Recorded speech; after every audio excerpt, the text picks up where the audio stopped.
When it comes to publicly traded companies that own Bitcoin, one firm totally dominates, and it's not Tesla or Square or Coinbase. It's MicroStrategy, a publicly traded company based in Virginia that provides business intelligence, mobile software, and cloud computing. It owns about 2.5 times as much Bitcoin as the next closest company. The reason MicroStrategy is so long on Bitcoin is because its 57-year-old billionaire CEO, Michael Saylor, had an epiphany during the summer of 2020 when COVID-19 shut down most of the country. Bitcoin is an approximation of a perfect monetary system because it is correct. It has no inflation in it. It's not corruptible because it's decentralized. As the economy tanked due to external factors, Saylor directed MicroStrategy to keep buying Bitcoin regardless of the price. And he's remained bullish despite the recent steep price slide, while joking on Twitter that his next job just might be working at a McDonald's. Bitcoin, he believes, is the last best hope of creating an economy that is independent of the machinations of politicians, central bankers, and connected investors who rig the system to benefit themselves at the expense of regular people. Reason sat down with Saylor at the Bitcoin conference in Miami this April to talk about why he's all in on Bitcoin, how his training as an engineer informs his worldview, and his belief that the one thing holding back the mass adoption of a non-state-backed currency is a lack of clarity in how the U.S. government will regulate it. Michael Saylor, thanks for talking to Reason. Happy to be here. Let's start with a kind of general statement. You have written in various places, Bitcoin is hope. What do you mean by that? I think if you don't have property rights, then your life is hopeless.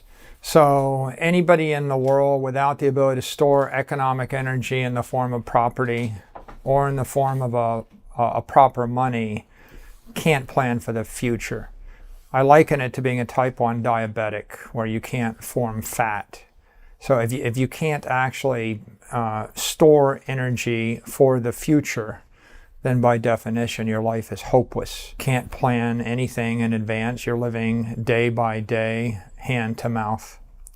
And on the day that you fail to hunt or you fail to catch something, you go hungry, and after a few weeks of it, you starve to death.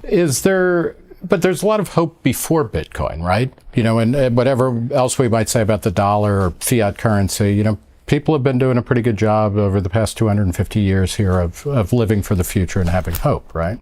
I think if you look at the history of the world, you can see a lot of desperation and desolation, right? So the plight, maybe the rich Romans did okay if they didn't kill each other. The Gauls didn't do okay. Mm-hmm.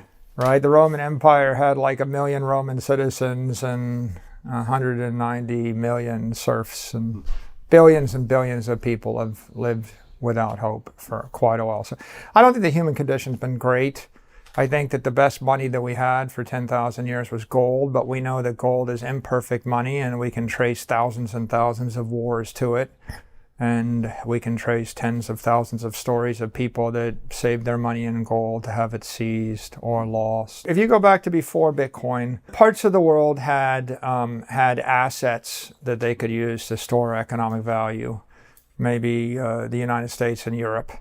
But there are parts of the world like South America and Africa that not in thousands of years have actually had proper property rights or proper monetary assets. So their life has been hopeless. Yeah. And continues. They continue to struggle. Right? There are like 10 currency collapses in Argentina over the course of 200 years. Or the Russian currency collapsed in 1998. Mm-hmm. Right? So I think if we look at the history of modern currencies, right, the U.S. dollar is the winner in every war in the 20th century, and it's lost 99.7% of its value in 90 years, and is on track to lose 99.9% of its value in 100 years. That's the best one, right? So every other one was worse than 99.9%. Can you explain what it means for the United States dollar to lose 99% of its value, because there's no question that people living, in 1915 or 1917, whatever the year the Fed was created versus now, people are living better. So explain what it means for the dollar to lose value and yet standards of living continue to increase. Standards of living for the 8 billion people in the world is one question, which we could spend quite a while on. If you trace the cost of a house in Miami Beach in the year 1930, my home has increased in price 305 times in 92 years. Mm-hmm. The formal Bureau of Labor Statistics would suggest that, in fact, the dollar's lost 95% of its purchasing power over that time frame. But the truth is, 305x means the dollar's lost 99.7% of its purchasing power over that time frame. The implied asset inflation rate then is about 6.5% to 7% a year for 100 years. Saylor and the Bitcoin Standard estimated that the U.S. currency and the European currencies pegged to it have lost about 7% of their purchasing power a year, or expanded at 7% a year for the last 50 years. Right, since Nixon went off the gold standard. But if you look at the currencies in the developing world that are weaker, like in South America and Africa, they typically are losing power at double that rate, so 14%. So what does it mean? It means that if you want to buy an asset and you're a working class person, up until the year 2020, you would have to increase your after-tax cash flows by 7% a year in order to keep up with the rate of inflation. And if you lived in other countries, you might have to increase your cash flows 14 or 15% a year to keep up with inflation. The formal government measures are CPI, but CPI is the lowest possible metric that you can calculate, and it's engineered in order to not go up in price. So the real inflation rate is double or triple what the consumer inflation rate is. And the distinction of why life is hopeless is because the currency is collapsing in value. If you're working class, you can't buy assets. You might be able to buy products and services that are highly manufactured with low energy content in them, but high energy content, unique, scarce assets get progressively more expensive. What are those then? Because in terms, and I'm just to dilate on this a bit, because I agree with you, inflation is a thing, but it's, compared to 1930, more poor people in America own homes as a percentage of, whatever slice of income you want. So houses might be more expensive, and yet they are also more available to people. Doesn't feel like a house is available to someone if it's 20% more expensive today than it was 12 months ago. Yeah, but I'm just saying, like working class right now, the house got 20% more expensive in 12 months. So, yeah. So what exactly is making it cheaper in the last 12 months? I don't know, but I mean about 65% of people in America own a house. In 1930, it was it had to be below 50, if probably closer to 30, and we could even factor out the Depression. So something, more people own cars now than they did in 1970. More people go to college, even though these are things that have gotten a lot more expensive in terms of actual prices, but they're more ubiquitous. They manufactured more stuff. Yeah. Well, there you would say the rate of manufacturing is outstripping the rate of population growth, and therefore they're spreading. Look, more people own a car today than they did during the height of the Roman Empire. Mm-hmm. Yeah, right? Yeah. And why is that? Because we manufactured a lot of cars. We have more computing power than all the pharaohs of ancient Egypt, for sure, right? So it isn't that there aren't things in the world. Antibiotics exist today, and they didn't exist 1,000 years ago. So clearly people have something now that they didn't have then. But that doesn't mean that the money works. Right. That means that antibiotics work, right? We're arguably better at manufacturing and engineering things like bridges and cars and ships and planes and antibiotics than we are at running a monetary system. Right. So let's talk about what is unique about Bitcoin that allows it to be better than gold. We don't even have to talk about, dollars in fiat currency. What's the genius of Bitcoin that gets us to a place where we'll actually have a good, good money, good currency? A theoretical perfect money would be an immutable ledger that's mathematically correct. That means whatever your math system is, if it's 100 million coins, 1 billion coins, 1,000 coins, then 10 stays equal to 10. 21 stays equal to 21. So if you had a mathematically correct ledger, it was shared by everybody in the world. No one could corrupt it and change it. If it was run by a deity telepathically in real time that was non-corruptible, you'd have perfect money. In the absence of God wanting to run the monetary system, the next best idea is you create a computer software program that will run such shared immutable ledger. You make it shared and you make it immutable by letting anybody in the world run that software and having all the nodes on the network check each other and kick off the corrupt nodes in order to maintain a degree of integrity and virtue in the system. So Bitcoin is an approximation of a perfect monetary system because it is correct. It has no inflation in it.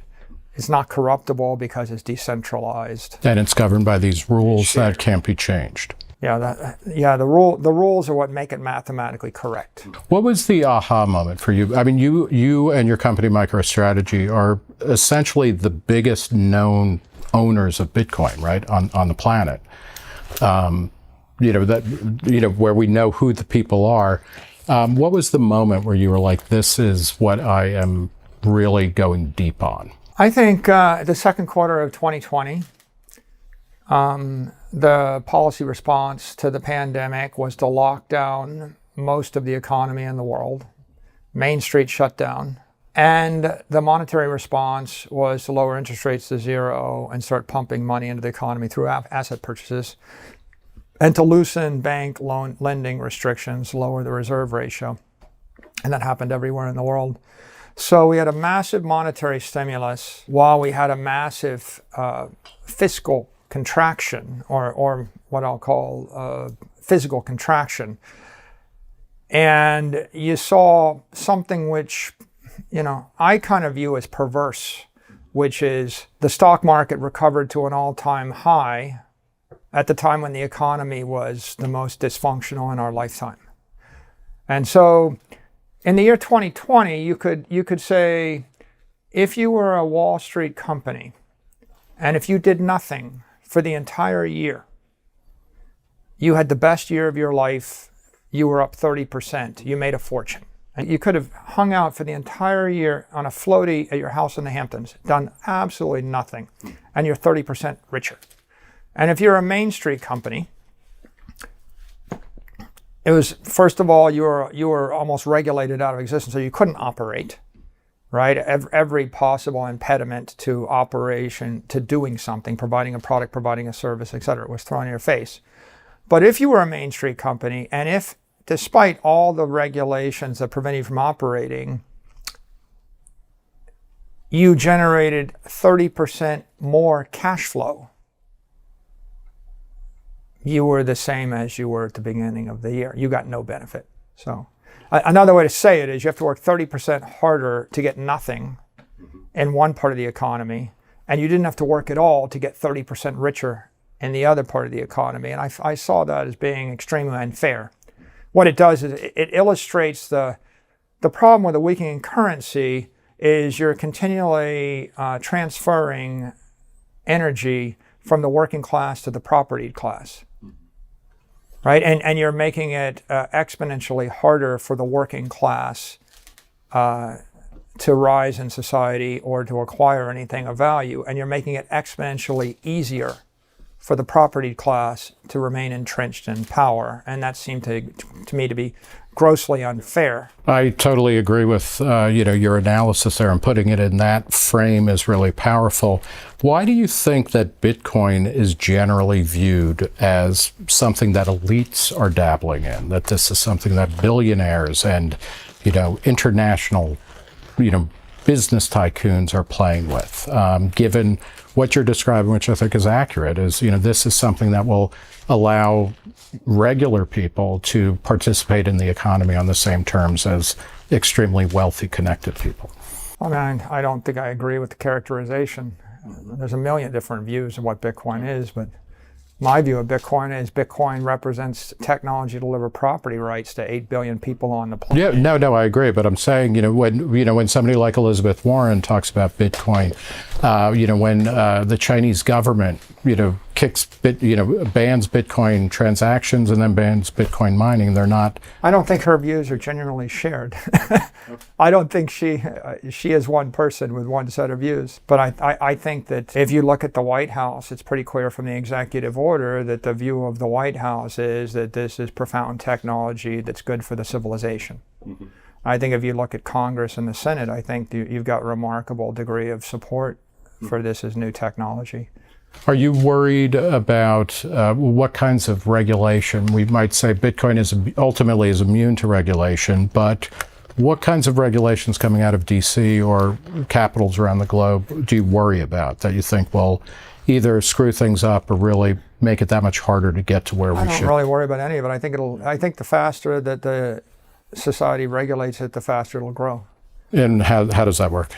Because the number one thing holding Bitcoin back is the 17,000 other crypto assets that are unregulated, that are creating noise and volatility and anxiety in the system, and so that's a liability to the asset class. And then I think the other thing holding it back is that there's $100 trillion of capital that's afraid to enter into the network because they see the 17,000 other crypto assets and they're waiting to see how the regulations will evolve. And I mean, your sense. Let me give you a different example. Electricity. Okay, so I invent electricity, I bring it to your town, and someone wires their house and they jury rig the wiring, and then your kid comes into my house and they get shocked, electrocuted, and they die, and then 1 week later I turn something on and the house burns down. Mm-hmm. And then someone comes along and says electricity is bad for the human race, we should ban it. And then someone else comes along and says, no, I think that probably we can use electricity. We probably need to have building inspectors to make sure you get a certificate of occupancy before you let people, like little kids, play in the house. Yeah. Right? Am I worried about regulation? I think it's impossible that the automobile or electricity or airplanes would be deployed broadly in society without speed limits, traffic lights, certificates of occupancy, elementary safety. Fire, every single building in civilization, right? There's a fire inspection before you move into it. So will regulation help or hurt in the adoption of buildings and in the adoption of fire? Yeah. So I think the answer is, if you're an engineer, the definition of a mechanism is the degrees of freedom just slightly more than the degrees of constraint. Mm-hmm. But you have to have constraints, because if I have 18 degrees of freedom, the thing flops around. It doesn't work. I need 2, 1, right? I need 3 degrees of freedom. And so regulations are degrees of freedom in order to create mechanisms in a civilization. And right now, we probably don't have enough. And the fact that we don't have enough creates incredible fear and anxiety. And that causes public figures and public investors to pause before they fully embrace the technology. If regulation, or when regulation comes through, I mean, basically what you're saying is Bitcoin is going to be fine because Bitcoin is real in a way that a lot of other cryptocurrencies will probably be unmasked by regulation. I have a publicly traded company, right? And you can read my 10K. It's 123 pages, and we spend millions of dollars a year to remain compliant. Okay? And the fact that people trust those filings means that we can raise billions of dollars of capital, and every day hundreds of millions of dollars trades hands based upon the representation of those filings. If we eliminated all those filings, my company would be no better than any of 100 million other companies, and everyone would simply claim the same exact thing. The capital market would dry up. We wouldn't be able to raise money. We would be no more advantaged than a criminal that wanted to lie. In fact, we'd be disadvantaged against the criminal, because a criminal would just claim that they're 10x better and bigger in every way. We would lose our capital. our employees would quit, our customers would depart. The criminal, they would succeed for a while, eventually get shut down, and no one would succeed. It's kind of like asking what would happen if I got rid of every traffic light in the country and I told people you could drive on either the right or the left side of the street at any speed. You think you'd go faster or get there sooner? The answer is no, you wouldn't get there sooner. You wouldn't go faster. Would you sell more cars? No, right? The economy would not work if you had a lack of some normative standards in order for people to engage with each other at high velocity with large sums of energy. So explain for my anarcho-capitalist friends, do you worry at all that the regulations that will come out of Washington will be will be motivated or effectively written by people who already run the system to their benefit? How do you get to a point where the regulations will actually clarify things and act as a referee as opposed to just letting the people who are already incumbent firms just continue apace? Facebook has been saying since 2018 they want to be regulated, and Mark Zuckerberg even said, hey, you know what, I'll help you write the regulations because we know our industry, you guys obviously don't. Right. And the regulations will mean there'll never be another Facebook, but we'll be regulated and everything will be okay. So there's a school of thought, public choice economics, which argues that regulations tend to be insisted upon and written by incumbent firms at a time when they, want to be free from kind of market competition. But a larger way, how do we know that the regulations will be beneficial and will clarify things rather than just reward people who are politically connected and can have the government structure markets in their favor? Well, I suppose if you posit that they're bad regulations, then they'll be bad. And if they're good regulations, they'll be good. Everything that I can see about the regulatory environment implies that the regulators are actually pretty well informed. Mm-hmm. Right? They recognize the innovations that exist. If you parse every word by Gary Gensler for the past 5 years, what he said is Satoshi's innovation is real. He recognizes the existence of decentralized digital property, and that is not a security. He said that there is a place for a stable coin, a digital currency. He's implying that the world would like dollars to circulate on some kind of crypto system. He's implied that trading 24/7, 365 is an advance. Technology is good. And if you offer a security to the general public, you have a duty of transparency to them so they can make a rational decision. So if I do sell you $50 billion worth of dog tokens, and I tell you I've got $50 billion in cash to back them, but in fact I have no cash to back them, right? I've misled you as an investor, right? So all of those things that he said seem to be quite reasonable to me, mm-hmm. right? And the thing that's holding the industry back is an ambiguity about the definition of a digital security versus a digital property. And because there's so much ambiguity, you have thousands and thousands and thousands of digital securities that are competing with the digital property. And if you're a rational person, and if you can't distinguish, and you're looking from the outside and you say, well, I'm sure there's 1,000 digital securities out there that are currently unregulated, that are being treated like commodities, I think that would give you pause. Mm-hmm. If you look at the sources of volatility in the crypto industry, some dude creates a dog token, issues it to his friends, levers it up 100 to 1, cross-collateralizes it into another token, trades it at midnight, tweets about it, cross-collateralizes that into ETH, then trades that against Bitcoin. Okay, what could go wrong? So people look and say, well, Bitcoin's highly volatile, I'm afraid to own it. Where's the volatility coming from? It's coming from the excessive leverage, the unregistered securities that are cross-collateralized into the asset class. It's coming from immature tax regulation. I'll give you an example of a tax regulation.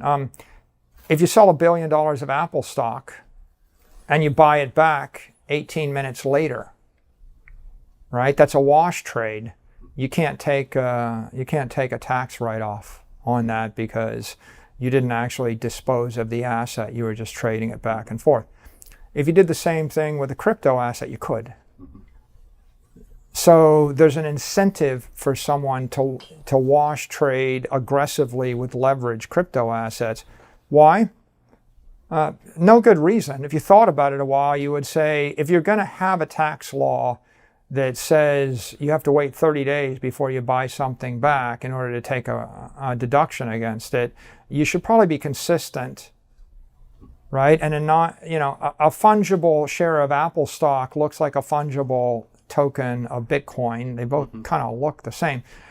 But the treatment of one is different than the treatment of the other. So if you have asymmetries in the society where one thing is treated differently than the other thing, either with more leverage or you're encouraged to trade it with volatility, you shouldn't be surprised that you get that volatility. How long do you think it'll be before at least the first set of regulations kind of get articulated and implemented? Well, the first regulation that was material to me happened in 2014 when the IRS designated Bitcoin as property. Right. They could have said you got to pay tax on the unrecognized capital gain every year, right? They could have said it's not taxable ever.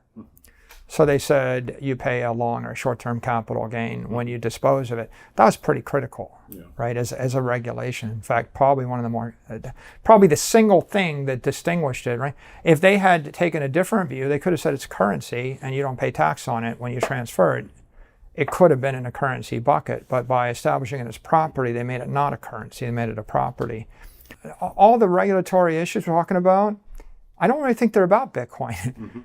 Right? If you look at the crypto economy, you could divide and segment the market into crypto property, cryptocurrency, crypto securities, crypto art, crypto platforms, crypto exchanges.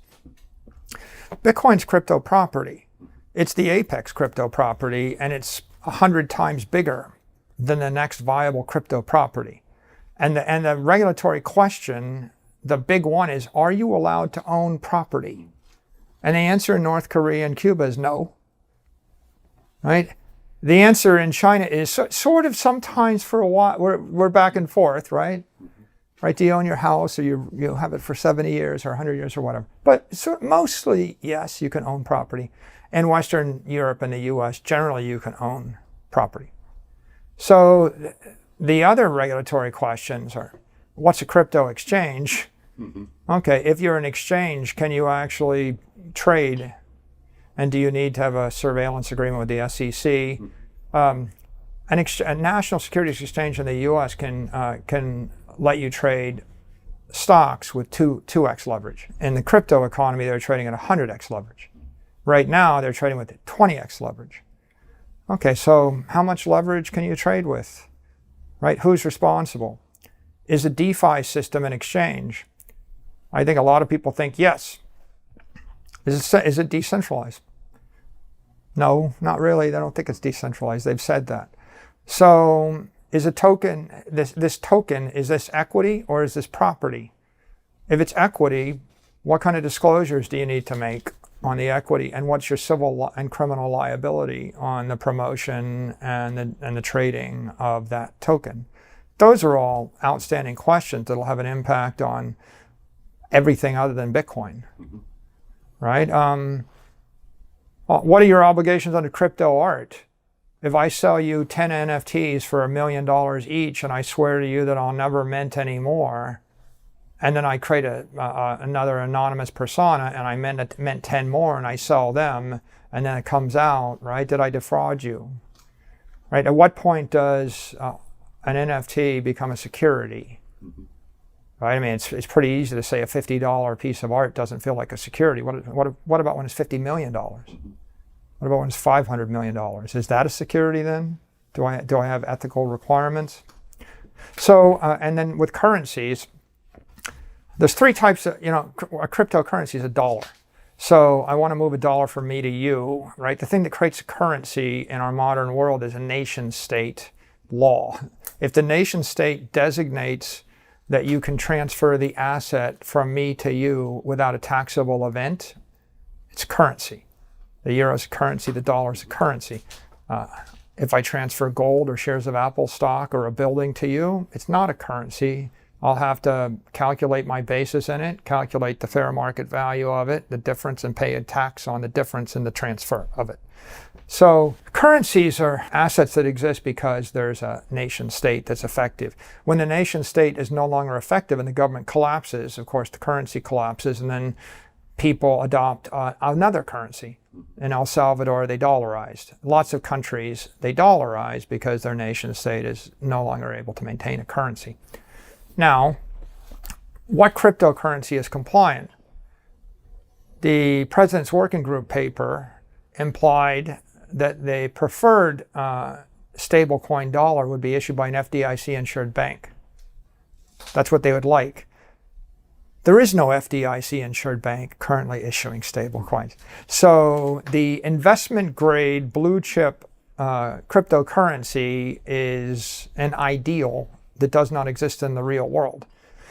There's a second tier of currencies, call them rated currencies.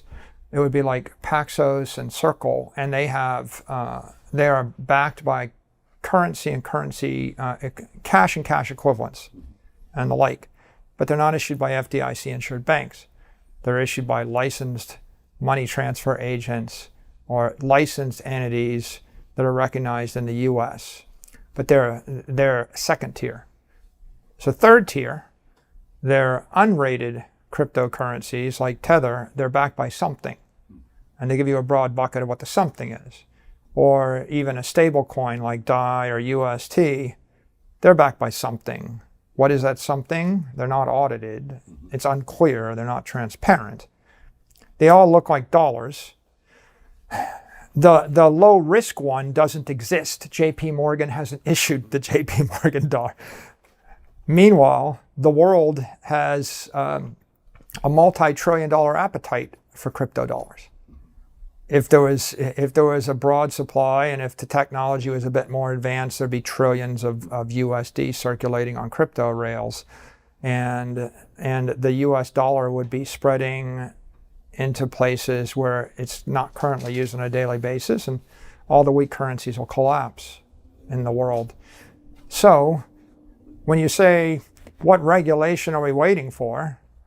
Well, we're waiting for the definition of a cryptocurrency, a crypto security, a crypto platform, a crypto exchange, and then lines as to what you can do with a currency and exchange or a security. And we don't have bright line guidance, which means that entrepreneurs are left to do something, and they either have to do something knowing that they're taking some kind of future risk, right? Mm-hmm. Or they have to do nothing. I've talked to people that run banks, and I said, well, you're an FDIC-insured bank. You see, the administration just said you can issue a stable coin, will you? They're like, oh, no, we could never do that. If it's not KYC'd, we'd be shut down by the regulators. So on one hand, you've got this deadlock, right? There's no clear path to create a compliant crypto dollar, but there's extreme demand for it. So that demand is being filled kind of 50-50 by the layer 2 or the level 2 and the level 3 offerings. Mm-hmm. And the market is slugging that out. You interviewed Jack Dorsey, former CEO of Twitter and Square or Block now. You referred to him as my idol. What do you idolize about Jack Dorsey? Jack's done extraordinary things to spread Bitcoin and property rights to the world. The obvious things he's done are to build Bitcoin support into Cash App, and of late build Lightning support into Cash App and distribute Cash App to tens of millions of people, and to do it in a publicly traded entity. So a public company distributing a mobile application that supports the Bitcoin and the Lightning protocol is I think, pretty admirable. They've also sold in excess of $10 billion of Bitcoin over that mobile app. I don't have the exact number, but I'm guessing they're approaching $20 billion to $30 billion by now. The third thing is that Square, now Block, has purchased Bitcoin on its own corporate balance sheet as a public entity. They were the second company to do it. MicroStrategy was the first, and I think that was very courageous, because one is an oddity, two is a line. When you get to three, you start to get a trend, and Tesla was the third, and so there might not have been a third if there wasn't a second. So I think that in his role leading Block, I think he's done a lot to commercialize Bitcoin, and he continues to invest via entities like Spiral and the Lightning SDK, right, and the TBD subsidiary and the like. Last year, he spoke at the Bitcoin conference, and he talked about wanting to develop peer-to-peer, payment systems that were, without a central choke point, peer-to-peer messaging systems and things like that. Right. Do you think is that the future, and the nation state that you talked about? Which seems to simultaneously be flexing at various points, but also losing its ability to kind of control these types of things. Is peer-to-peer everything the way to go? And is the nation state or nation states, are they going to go along with that? Or what kind of conflict do you see? If you're an anarchist, you would like for there to be no companies and no countries and no governments, but I don't believe that's practical, and that's not going to happen anytime in the near future. So in a world where there are companies and there are governments, then you should assume that most things will be the province of one or the other. I think that the crypto idealists are intent on decentralizing everything they possibly can, but I don't really I think that that's in a certain degree an enormous waste of energy and effort. It's idealistic, but the thing that needs to be decentralized is the money, right? Bitcoin is a decentralized network. Why? Because you want a monetary network that is nation-state attack resistant, because you want to trust it past the useful life of the nation-state. I want the money to last for 1,000 years. And so if I want something to last for 1,000 years, it truly needs to be decentralized. Now, on the other hand, do you need a decentralized smart contract platform? No. Do you need decentralized art? No. All these other things? Interesting intellectual ideas. But if the goal of a DeFi application is simply to take my Bitcoin and offer it to 100,000 different counterparties and then loan it to the highest bidder in order to generate 16% interest, you can do that with a website run by a company. There's no reason why Binance or Coinbase or FTX can't operate a decentralized flash loan service or a lending service on top of Bitcoin, and you would just have a program running on a single machine or 2 or 3 or 4 servers in a jurisdiction that executes that functionality at the speed of light 1,000,000 times cheaper than a quote-unquote decentralized network. So do you see Bitcoin as, does it become the thing, or does it act as a kind of supplement that disciplines the way nation states act or the way that companies act? It doesn't need to become everything, but as long as it's existing, it's going to kind of help structure things in a better system. For example, I think that the ideal application, the ideal world is 8 billion people with phones built by Samsung and Apple, running operating systems, iOS and Android, that have digital wallets on them, and those digital wallets have USD, a USD crypto dollar, and a BTC crypto property, and hundreds of trillions of dollars worth of these assets are circulating around every second, right, at the speed of light, friction-free. 8 billion people trading with each other, with 100 million companies and tens of billions of devices, all of them transacting. You don't need to eliminate the government. You don't need to eliminate the company. In fact, it seems pretty clear that you don't want to. What you want is you want to operate with a currency as a medium of exchange, and you want to operate with a property as a store of value. And if you said to me, do I want to get rid of the dollar and replace it with Bitcoin? I say, no, I can borrow $1 billion for 3% interest and buy Bitcoin that yields 27%. So if you got rid of the dollar, how am I supposed to fund the $1 billion loan to buy the Bitcoin that yields 27%, right? So it doesn't make sense.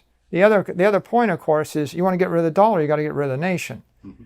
If you get rid of the nation, then you need to figure out how to provide for sewage and health care and Social Security and defense and police protection and settled squabbles over, FTC, spectrum rights, mm-hmm. and who gets to broadcast on 10 megahertz channels. And there's a whole set of issues that have nothing to do with money that get resolved at the municipal and the state and the federal level. How does this, in 2012, you published a book called The Mobile Wave, which predates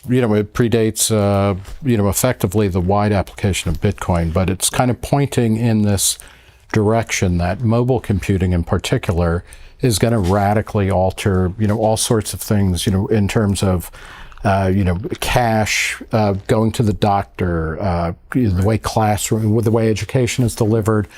It's either going to make them obsolete or it's really going to restructure them. So Bitcoin falls squarely into that worldview, right? To be clear with Bitcoin, I think Bitcoin solves half of everything. Mm-hmm. Half of all the problems the human race face have to do with energy balance and economic balance and money, property, and energy. And Bitcoin represents a digital transformation of money, property, and energy. And that's profound. And if you sum up the total value of all products, services, and assets and properties in the human race, you probably got to balance it with an equivalent amount of money. Mm-hmm. So it's $500 trillion or a quadrillion dollars worth of stuff. And on the other side is the backhaul energy network to move it and to distribute it over time and over space and trade and transact. So Bitcoin is a pretty profound thing. But if we look at the mobile wave in the book I was writing, I was discussing the digital transformation of stuff, and especially the chapter of that digital transformation related to the dissemination of mobile devices. Mm-hmm. So what happens when software moves to its vapor state, when the software leaps onto a mobile phone and billions of people have the software in their pockets? How is that different than the software running on the internet or the software running on a PC computer? And if you think about software running on a mainframe, where a PC is kind of like solid state, and when the software gets to a laptop, it looks like liquid state, and when the software gets to a mobile phone, it feels like vapor state. And the significance of the mobile wave was now I could have software that I sleep with, right, and I drive with. So if the software is in the car, now I can conceptualize a digitally transformed map. And a digital map, first I take a Rand-McNally atlas and I dematerialize it so it's weightless. Then I carry it with me all the time. Then I put 10 million pages of satellite images on it so it becomes 1 million times richer. Then I start to feed telemetry back in the system so I know the traffic on all the arteries in real time, and it gets smarter. Then I start to plug in all the places you might go. Then I plug in whether people are there now. And then I start to tell you that these are the restaurants that people are at, and then I tell you that they're closed, and then I tell you can't get there because there's a traffic jam. And if you keep following that thread, eventually I put some AI on it, and I tell you how to get there, which turn left, turn right. Then I tell you don't bother to go. Then, of course, ultimately I build it into a car, and you get in the car and you say, just take me to a nice place. Right. And the car drives you there. All of those things are logical continuations of the idea of a digital map, right, in the mobile era. Each of those digital transformations of information, digital maps, digital music, digital books, digital education, All of those things created a profound increase in productivity for the human race. I could give 1 billion people $1 million worth of books for the variable cost of electricity. So what we had was a technology that allows us to give billions and billions of people education, erudition, insight, or joy, right? Take the idea of a Beethoven Fifth Symphony played by the Berlin Philharmonic and calculate the cost of that, record it, put it in an MP3 file, then send it to 1 billion people, then play it back 100 times a year. And now what you realize is that the physical cost, of course, to do that is effectively impossible. zero, right? Well, if you do it physically with a Berlin Philharmonic, it would cost you all the energy of the human race. Right. In fact, if the entire human race wanted to do nothing but play Beethoven's Fifth Symphony for everybody, they couldn't do it, right? So the cost to do it in the physical world is prohibitive. And in the digital world, I can give everybody in the human race every minute of the day in the palm of their hand, every great symphony composed by everybody. Right. So we went and you can even give them the ability to transform it in whatever ways they feel like at that moment. To even go beyond that, right? Now, what's that worth? Well, that creates trillion-dollar networks of Google, Facebook, Amazon, Apple, Microsoft. So we create an entire $50 trillion economy through the digital transformation of information when we mobilize it. But that entire wave, digital music, digital maps, digital messages that created the Apple, Amazon, and Facebooks, it didn't include the transformation of digital energy. And the fundamental difference between digital energy and digital information is encapsulated colloquial in the phrase Satoshi solved the double spin problem. Like, that's the lowbrow thing to say. But an engineer would say Satoshi figured out how to implement conservation of energy in cyberspace. The difference between me sending you the MP3 file and me sending you the Bitcoin file is the Bitcoin had $1 billion on it. And when I sent it, I lost it. But when I sent you the MP3 file and it had Beethoven's Fifth Symphony on it, I kept it and I could send it 1 million more times an hour. So information is non-conservative. Energy is conservative. Bitcoin represents conservation of energy.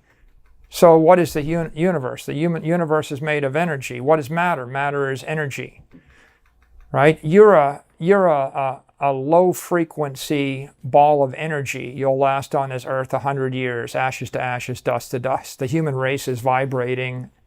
On the other hand, going to a disco in New York City and, okay, you're walking into an establishment in a universe which is 14 billion years old. And, you know, the universe is oscillating at 1 every 14 billion years.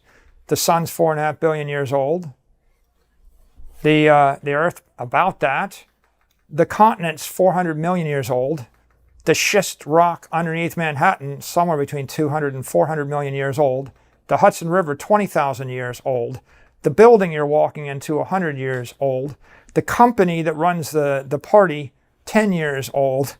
The party been lasting for 3 or 4 years. The customer experience is an hour. You're listening to music that's oscillating on audible frequencies while you see light. Okay, so they're all different energy at different frequency.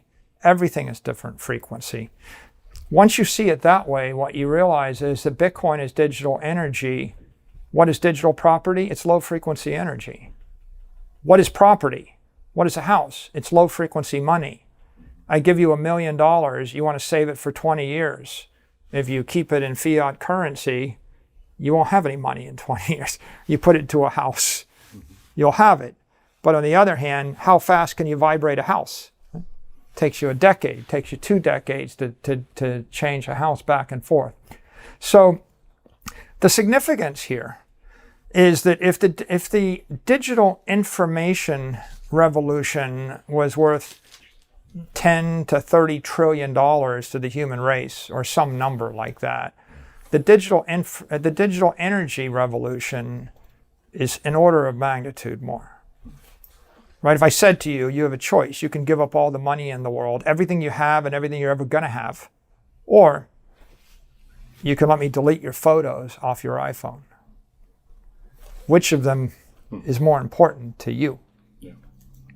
Let me ask you, you grew up all over the place, but you lived outside of Dayton and kind of connected to Wright-Patterson Air Force Base, which, you know, is one of the great places where UFOs and aliens are hidden by popular legend and things like that. What's the line between you growing up in that world and the things that you're talking about now that seem somehow related to science and technology in the 20th century, but then go so far beyond it? Well, Dayton's the birthplace of aviation, and I grew up right behind the Wright Memorial, where the Wright brothers had their first flight. You know, and I think the significance here is across a variety of dimensions. First of all, in 1903 they flew, and by 1969 we were standing on the moon. And so that's one of the truly all-time great technology S-curves. In 1900, every learned professional would have told you a million reasons why you can't fly. And they've been trying it for 1,000 years, thousands of years, failing. And they couldn't really fly until they made some critical breakthroughs. And the first was like the internal combustion engine and eventually aluminum. And you put an internal combustion engine with aluminum, you know, and of course they need liquid propellants. So John D. Rockefeller, then the diesel engine, then the aluminum, and you've got the ability to fly. And then there's a rapid advance in the human race's aviation capability. So that's the first observation. The second observation is they hit a wall in 1969. If you look at the space shuttle, the Boeing 747, the Global Express, the Gulfstream, they're all designed in the late 60s and the early 70s. And once we got to the 1975, we kind of were on a plateau where aviation technology was slowed to a crawl and started improving 1% a year, if that, maybe not even that. Right, the fuel efficiency of engines in the year 2022 might be 25-30% better than 1975. But we lost that entire exponential advance. And at the point that the technology party was ending in aviation, and when I came of age and I studied aeronautical engineering at MIT, I elected to enter an engineering discipline at its peak. Right, when everyone idolized, right, what the aviation industry had accomplished for the past 2 generations. And yet, when I was at MIT, the space shuttle blew up, and it was almost apocryphal in a way, or symbolic that maybe that was the end of an era, and it was going to be slow growing. And I never worked professionally in the industry that I was trained in the rest of my life. Because by then it became clear that the next great internal combustion engine was the CPU, the transistor giving way to the semiconductor, and Moore's law kicked in, and the cost of storage decreased by factors of millions, and the cost of compute power decreased by orders of magnitude. And advances in batteries and radios and communication networks increased by orders of magnitude. So the computer industry became a very fertile environment and jumped onto an S-curve and just started to advance rapidly from the point that the aviation industry, you could almost say 1969 is the end of that era. And it's the beginning of the modern computing. Microsoft comes public in 76. Right. And the world changed. In 1980, there was a perception in the U.S. that we were all going to be working for the Japanese, and the Asians would take over the world because they dominated manufacturing of analog technologies. And it's only the explosion of digital technologies that shifted the balance of power from the East back to the West. And it's almost like 1980 was the inflection point, and from that point, The West got stronger based on digital technology. The East got weaker, and that's continued. I think that if you try to take some insights away from aviation, and the history of science in general, or the history of technology, it's that you have to have a dose of humility with regard to these fundamental paradigm shifts. Because the people that solved the problem of flying through the air with the greatest of ease were bicycle mechanics. They were not aerospace engineers. They were not physicists. They were not mathematicians. They were not politicians. They were not billionaires. They were literally middle-class bicycle mechanics out of Dayton, Ohio. Not the place you would expect they would solve the problem, not the type of people. If you roll the clock back to another great innovation, the discovery of longitude on the ocean, how do we actually navigate across the ocean? It was the solution was attempted by the Newtonian professors of mathematics at Cambridge and Oxford, and they were PhDs, and none of them could solve the problem. Not Newton, not Newton's disciples, nobody. The problem was solved by John Harrison, who was an uneducated clockmaker, and he solved it by making a clock that kept proper time. He didn't solve it with star charts or calculus of variations or computational theory or any amount of highbrow thinking. He was a blue-collar laborer. And so now you go forward to Satoshi. The fundamental problem of economics, how do you solve the coincidence of wants between everybody in the human race over time and space forever? Right? How do you solve the economic problem of getting people to cooperate, in an efficient fashion? Right? It wasn't solved by any economist, and it wasn't solved by any organization or governmental agency that should have solved it. Solved by the cypherpunks, right? Solved by, I think, a generalist engineer that knew a decent amount about computer programming. But if you look at all the crypto world that's dominated by the computer programmers, they screw up everything, right? All of the other crypto tokens that are dominated by software engineers are screwed up because they understand a lot of software engineering, but they don't understand thermodynamics or physical engineering or systems engineering or all the other disciplines you need.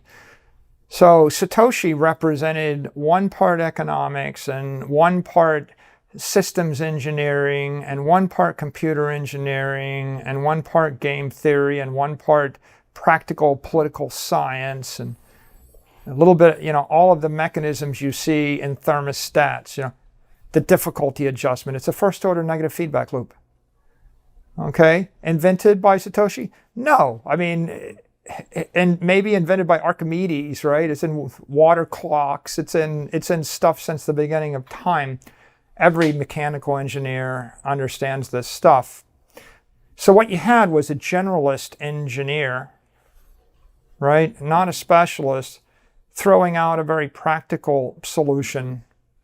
Not the elegant, beautiful thing people would expected, but a practical solution that turned out to be as profound as longitude, as profound as human flight, as profound as electricity or fire. MicroStrategy is inevitably described as a data mining company, which kind of has a lot of negative connotations these days. People worry about big data, that governments or corporations are able to sift through massive amounts of data that were inconceivable even a few generations ago, find patterns, develop patterns, predict things. What is the positive case for data mining? And then do you worry about it as a tool of surveillance in places like the United States or in China or in a corporate environment? Well, actually, we don't call ourselves a data mining company, and there might be some people that might view it that way, but generally the industry has been referred to as business intelligence or enterprise analytics. And what we sell is enterprise software to any organization that wants to analyze anything that they have. We don't do it for them. So we're not really mining any data. We're not engaged in it. We're selling enterprise software to your supermarket and your hospital and your healthcare provider and to airlines and to any organization. And the analytics they're doing is to try to figure out how to keep the supermarket shelf stocked. It sounds pretty sinister, really, when you put it that way. Yeah, not really, right? Like, just don't run out of cereal. Or, if you're a bank, you're scanning 18 million accounts to figure out, is there a credit problem? Is there an overdraft? Maersk, big shipping company, they're just using it to balance the shipping containers, right? To figure out how to work logistics. So typically it's heavy duty number crunching, but for the most part, as far as I know, it's logistics number crunching. It's merchandising, marketing efficiency, shipping efficiency, risk management of different types. There's no real other issues there. It's actually it's probably more boring business than anything else. It's like a spreadsheet on steroids. Yeah. What about governments using not your software, but using that kind of analysis? Are there ways, or should we be worried about that? And are there ways to kind of build in, firewalls or ways to minimize, harmful policies enacted by governments based on that kind of analysis? Well, I think governments have policies, and some of them are better than others. Some of them are not so good. They have tons and tons of information they look at one way or the other.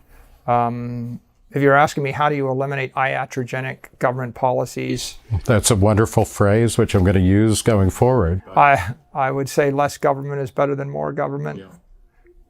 Right? So, the government that governs least governs best. So I'm in favor of less government, and I think that in general, governments have policies that are oftentimes not achieving their intent. Where does that come from, the belief that less government is better? If you have any segment of the economy and you leave it to the free market, then you have lots of actors, individual consumers and corporations that are constantly reorganizing themselves in a market economy in order to solve for the best solution for the lowest cost.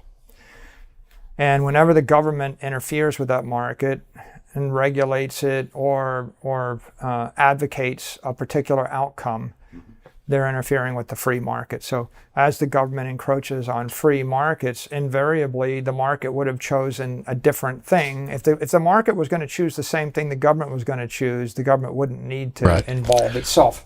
Having said that, you were talking about how one of the things holding Bitcoin back is the lack of regulation. Can you just kind of square that, with what you just said? The struggle in the human condition is to create a mechanism. So, for example, language, law, money, right? Three great ideas. We're speaking the same language. I learned the language when I was going to school. If there wasn't a standard language that we both spoke, then we couldn't communicate, right? If there's no standard currency, then we can't trade. There is a law that generally says that if you punch me in the face, there are consequences for you. That gives me some degree of comfort. I would generally expect that you won't do it, right? Because it's against the law. So I drove here on the right side of the road. So for us to have a functioning civilization, you need standard protocols. 120 volts,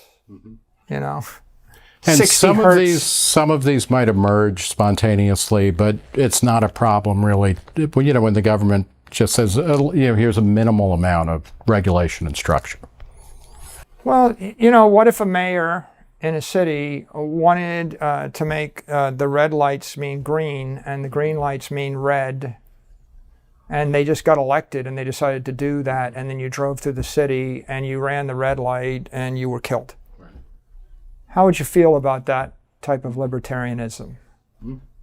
Well, I think What if that's everybody anarchism. did it? Yeah. What if the mayor decided to change it every hour on the hour because that was... I think this is part of Woody Allen's Bananas, where we... And what if the mayor basically said it's okay to murder people on Saturday night in my town, and you happen to walk into that, or your daughter was in that town with her boyfriend, and how would you feel about it? So the point is, not all regulations are bad, and some mores and some protocols come out of the free market and then they're entrained.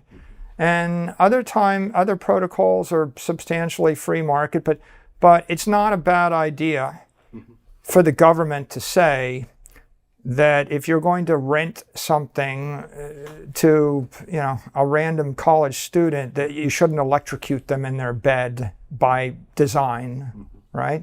So when you get that certificate of occupancy and someone walks through and says, yeah, I don't think the thing is going to burn down. You didn't put the electricity underneath the bathtub. And when you run the hot water, it's going to electrocute you. And, I think that's not bad. So you can't really have a civilization without some normative standards any more than you can have a machine, again, without... look at the light right here. There's 3 points. The reason there's 3 points is because if there's 2 points, it would fall over. You can't fix something in three-dimensional space with 2 constraints. You need 3 constraints, right? So I'm not going to rail against the 3 constraint in the tripod. It's just a way to get something done. Right. How about a wheel? If the wheel didn't have a degree of freedom, it wouldn't spin. So when someone comes along and says, I'm going to regulate the last degree of freedom of the wheel, it becomes a brick, not a wheel. So that's too much. Right. But what happens when I make it wobble in this direction and it spins and I roll down the street at 60 miles an hour and the wheel flies off and I crash into the river and I drown? That's too few degrees of freedom. So I think if you're an engineer, you don't look at this like all freedom or no freedom. You just ask the question, what's the right amount, right? Yeah. And so the least amount consistent with making the machine work, right? And I think we can agree that generally there's a bit more than we need in most places in the world right now. But there's a benefit to have a bit. That's actually a pretty good working definition, I think, of libertarianism as opposed to anarchism. But final question. I read that you were a Heinlein fan growing up. I am. Yeah. What do you think? Robert Heinlein is fascinating for a million different reasons, partly because he was both, kind of a hippie and a technology, a technophiliac. What do you think how would he look at Bitcoin and the world we're living in? Like, would it please him? Would he be aghast? Would he be... Robert Heinlein would love Bitcoin. If you read his work, read a book like Friday, he refers to, chaos and anarchy in the crazy years and crossing, the United States is broken down, but when he changes from the Republic of California or whatever to the next thing, they make him change his money and they want to give him paper currency. He says, no, I want gold. And so, 1980, 1970, 1960, all during the time he was writing, he was a gold standard, hard money, sound money adherent. And if he knew that Bitcoin existed, he would view Bitcoin as digital gold for, the 21st century. Be a big advocate. Michael Saylor, thanks for talking to Reason. Yeah, thanks for having me.